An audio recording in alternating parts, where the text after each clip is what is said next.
Son esprit était pris, bien rempli et pourtant gris et amaigri. Ballotté par une mer de joie et de tristesse, devenue terrible chimère de sentiments explosant et s'exposant sur la toile du ciel en de millions d'étoiles flamboyantes, ses pensées sont de nouveau tournées vers elle, et elle lui manque déjà tant, et le temps de s'essayer à l'oubli, il entend les non-dits, ceux qui nous font mal malgré la joie qu'ils provoquent, de par l'impossibilité de leur réalité. Ces mêmes non-dits qui sonnent comme une râle d'agonie.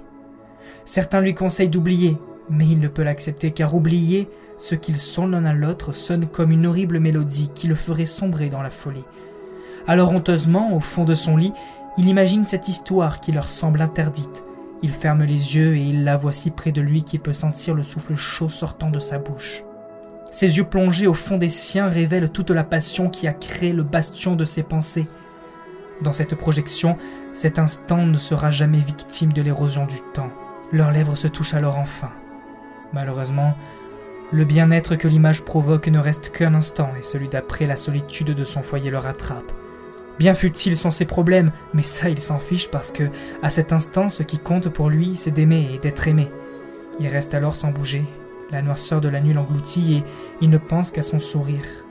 Encore quelques minutes, puis il se décide. Pris de ce courage qui nous sort de l'ennui, il saisit quelques mots simples sur son téléphone, l'invitant pour quelques instants le lendemain.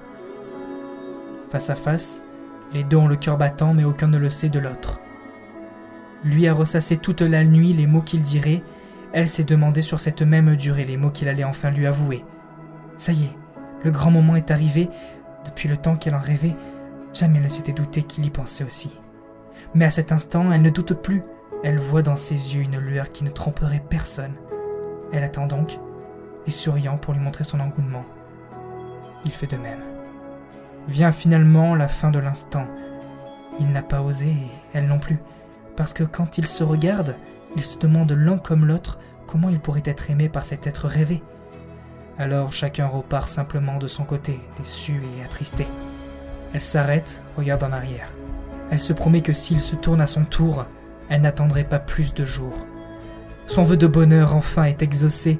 Il s'arrête et tourne bien tristement la tête. Son regard devient lumineux et tout son être reprend espoir quand il la voit s'avancer rapidement vers lui. Sa respiration s'accélère, son cœur fait circuler le maximum de sang et sans qu'il ne puisse rien y faire, il se met à avancer à son tour. À quelques centimètres l'un de l'autre, ils se dévorent le regard, leur tension monte encore. Elle dépose un tendre baiser sur ses lèvres et il sent sa respiration alors que leurs fronts sont collés. Plus rien n'est important, le monde pourrait bien s'écrouler. À cet instant, ils sont enfin ensemble et leur premier rêve commun est désormais réalité.